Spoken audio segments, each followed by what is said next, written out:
har bir bandi mo'min Allohga tavakkal qilish kerak ekan.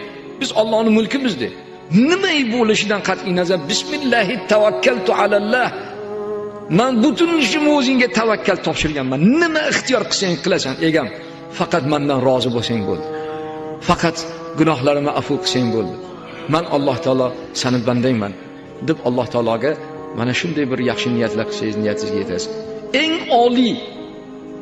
Eng oliy darajalardan bittasi jumaga pokiza g'usl tahoratlar qilib kelib, hali ulug' farishtalarni cheksiz duoyu savoblarga dohil bo'lishlik. Buni qadriga yeting. Toki tanjonlaringiz salomat ekan, qaysi vaziyatdan qat'iy nazar yetib keling Alloh taoloning dargohiga. Men aytib beruvdim.